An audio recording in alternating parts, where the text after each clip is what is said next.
جو scrutiny report پیش کی گئی، پہلے تو وہ میڈیا کے اوپر صحیح طریقے سے رپورٹ نہیں کی گئی اور اس میں جو فیکٹس اینڈ فگرز ہیں ان کو اوپر نیچے کیا گیا، لیکن بہرحال اس کے ساتھ ساتھ جو وہاں پر سماعت میں جو پلی لی ہے پاکستان تحریک انصاف نے، انہوں نے کہا ہے جی کہ نون لیگ اور پیپلز پارٹی کی جو ہے رپورٹ اس کو بھی منظر عام پر لایا جائے۔ شام کو پریس کانفرنس کی فواد چودھری صاحب نے اپنی رپورٹ کے حوالے سے جو آج بات کی ہے، ذرا سنیے۔ پہلی بات تو یہ طے ہو گئی کہ فورن فنڈنگ کا کوئی سوال ہی اس میں پیدا جو ہے وہ نہیں ہوا۔ تو فورن فنڈنگ کی حد تک اور جتنا یہ شور مچا رہے تھے کہ پتہ نہیں کیا ہو جائے گا، وہ تو ویسے ہی ختم ہو گیا۔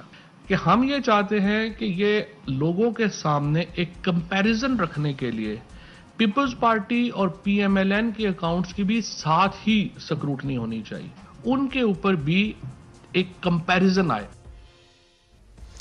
تو یہ 2014 سے سارا معاملہ چل رہا ہے، 2022 آ چکا ہے۔ اس کے حوالے سے پاکستان تحریک انصاف کے اس دوران مختلف سیاسی طور پہ بھی اور قانونی طور پہ بھی اپروچز رہی ہیں، کبھی اس کیس کے میں اوروں کو فریق بنا لینا، کبھی جو ہے اس میں یہ کہنا کہ یہ منظر عام پر مت لے کے آئی جائے ڈیٹیلز، وہ درخواست مسترد ہوتی ہے۔ سو اس میں کیا تحریک انصاف کیوں نہیں چاہ رہی تھی کہ یہ چیزیں منظر عام پہ؟ سارے سوال ہم ان سے پوچھیں گے۔ فاروق صاحب آپ سے آغاز کرتے ہیں، سب سے پہلے تو ذرا کلیئرٹی لے لیں، کلیریفائی کر دیتے ہیں کہ جو یہ آج اسکروٹنی کمیٹی کی رپورٹ آئی ہے، اس میں پاکستان تحریک انصاف نے 2018 مارچ میں پی ٹی آئی کی اسکروٹنی کمیٹی بنی اور 2018 اپریل کے اندر پی ایم ایل این اور پیپلز پارٹی کی اسکروٹنی کمیٹی بنی۔ یعنی اسکروٹنی کمیٹیاں الیکشن کمیشن کی جانب سے ایک ہی سال میں 1 ماہ کے فرق سے جو ہے وہ بنائی گئی ہے، لہٰذا یہ بھی ریکارڈ جو ہے وہ کلیئر ہونا چاہیے۔ پی ٹی آئی نے اسکروٹنی کمیٹی کے ساتھ پورا تعاون کیا، ریکارڈ فراہم کیا، یہی وجہ ہے کہ ہماری رپورٹ جو ہے وہ کنکلیوڈ ہو کے آج الیکشن کمیشن کے سامنے آ گئی۔ P M L N Peoples Party تعاون نہیں کرتے رہے، لیکن ان کی رپورٹ بھی جو ہے وہ کنکلوڈنگ مراحل کے اوپر موجود ہے۔ اس کے فیکٹس میں آپ کو ذرا تھوڑی دیر بعد بتاتا ہوں، مجھے ذرا اس کو کلیریفائی کر لینے دیں۔ جو خبر چلی، کسی نے کہا 55 اکاؤنٹس ہیں، کسی نے کہا 77 اکاؤنٹس ہیں، کسی نے کہا 65، کسی نے کہا 53، 65، واٹ ایور، مختلف فگر چلتی رہی۔ یہ جو اسٹیٹ بینک کا ریکارڈ ہے، اس ریکارڈ میں انہوں نے اسی رپورٹ کے صفحہ نمبر 84 میں 26 اکاؤنٹس کا جو ہے وہ حوالہ دیا ہوا ہے۔ ان 26 اکاؤنٹس میں سے آگے چل کے الیکشن کمیشن یہ کہتا ہے ٹوٹل 18 اکاؤنٹس ہیں، جن اکاؤنٹس کے اندر جو ہے وہ ٹرانزیکشنز ہیں یا وہ ایکٹیو ہیں یا نہیں ہیں۔ ان 18 اکاؤنٹس میں سے ٹوٹل ہمارے 8 سینٹرل پارٹی کے اکاؤنٹس ہیں، جن کے اندر سے ہم نے ڈونیشنز یا فنڈز جو ہے وہ کلیکٹ کیے ہیں، چاہے وہ اندرون ملک سے کیے ہوں، چاہے وہ بیرون ملک اوورسیز پاکستانیوں کی طرف سے پیسے آئے ہوں۔ باقی جو ہمارے 6 اکاؤنٹس ایسے ہیں جو ہمارے سبسڈری اکاؤنٹس ہیں، پی ٹی آئی لاہور کا، پی ٹی آئی اسلام آباد کا، پی ٹی آئی پشاور کا، پی ٹی آئی کوئٹہ کا، کیونکہ سینٹرل اکاؤنٹ سے ان اکاؤنٹس کو فنڈ کیا جاتا ہے تاکہ وہ اپنے وہاں کے متعلقہ دفاتروں کے ایکسپینڈیچرز جو ہیں وہ بیئر کر سکے۔ وہ اکاؤنٹس جو ہیں وہ فنڈ کلیکشن کے اندر انوالوڈ یا شامل جو ہے وہ نہیں ہیں۔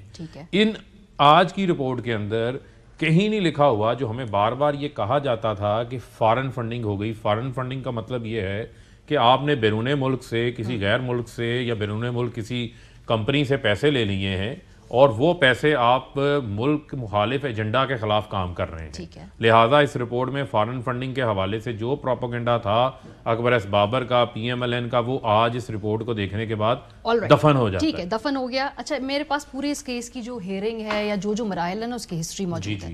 اچھا جی، پہلے جو ہے 2015 میں الیکشن کمیشن نے کہا کہ آپ نے فنڈز کے حوالے سے جو تمام قانونی تقاضے نا وہ پورے نہیں کیے تھے، تب یہ ان کی آبزرویشن تھی۔ پھر ہم دیکھتے ہیں کہ مارچ 2018 میں الیکشن کمیشن نے آپ کی غیر ملکی فنڈنگ کے آڈٹ کرانے کا حکم دیتی ہے، بیکاز آپ کی جماعت نے خود اپنے لیے انریلسٹک ایکسپیکٹیشن سیٹ کی کہ ہم خود اس کا جواب، آپ کو بار بار الیکشن کمیشن کو کہنا پڑتا ہے ہم آڈٹ کروائیں گے، ہمیں جواب دیجیے۔ پھر اس کے بعد اکتوبر 2019 میں آپ کہتے ہیں جی پی ٹی آئی یہ معاملات کو ہم رازداری میں رکھنا چاہتے ہیں۔ اگر آپ کو یہ رپورٹ آج شروع کر رہی ہے، یہ سب کیوں ہو رہا ہے؟ آپ کے ایک دن وکیل ہیں، وہ ان کی عدم موجودگی ہوتی ہے 2019 میں سماعت کو۔ دیکھیں وہ تو دیکھیں ہمیشہ ہوتا کیا ہے، ہمیشہ ہوتا ہے یہ جو آپ کی لیگل ٹیم ہوتی ہے، قانونی ٹیم ہوتی ہے، وہ ہمیشہ جو قانون کے اندر موجود ٹیکنیکل پوائنٹس ہوتے ہیں وہ ان کی حکمت عملی ہوتی ہے۔ لیکن میں نے آپ کو پہلے بھی کہا تھا، جہاں تک ہماری فائنینشیل ٹیم کی، ہماری چارٹرڈ اکاؤنٹنٹس کی طرف سے بالکل کلیئرٹی ہے، ریکارڈ ہے تو ہم نے پیش کیا۔ اس کے اینڈ کے اوپر جو ہے وہ ہزاروں ڈونرز کا اس رپورٹ کے اندر ریکارڈ موجود ہے۔